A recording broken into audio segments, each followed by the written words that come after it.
দীর্ঘ ৯ বছর পর আবারও ইরান থেকে জ্বালানি তেল আমদানি শুরু করেছে ভারত। তবে চমকপ্রদ তথ্য হলো, ডলারের পরিবর্তে এই তেলের মূল্য পরিশোধ করা হচ্ছে চীন মুদ্রা ইউয়ানে। মার্কিন নিষেধাজ্ঞা সাময়িকভাবে শিথিল হওয়ার সুযোগ ভারতের রাষ্ট্রায়ত্ত ও বেসরকারি কোম্পানিগুলো তেহরানের সাথে এই বড় লেনদেনে জড়িয়েছে। ভারতের বন্দরে নোঙর করছে ইরানি তেলের জাহাজ। প্রায় ১ দশক পর তেহরান থেকে জ্বালানি আমদানিতে ফিরল দিল্লি।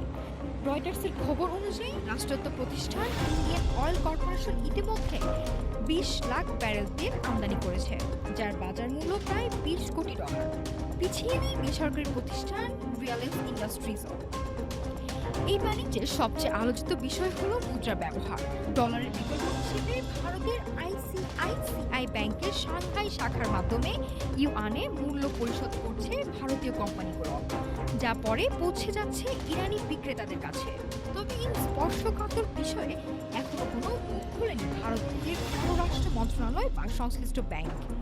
মূলত রাশিয়া ইউক্রেন ও মধ্যপ্রাচ্যের যুদ্ধের কারণে তেলের দাম নিয়ন্ত্রণ রাখতে ইরান ও রাশিয়ার উপর কিছু নিষেধাজ্ঞা সাময়িকভাবে শিথিল করেছিল ওয়াশিংটন। ভারত সেই সুযোগটি কাজে লাগিয়েছে। তবে স্বস্তির খবর দীর্ঘস্থায়ী নাও হতে পারে, কারণ মার্কিন বাণিজ্য মন্ত্রী সাফ জানিয়ে দিয়েছেন এই ছাড়ের মেয়াদ আর বাড়ছে না।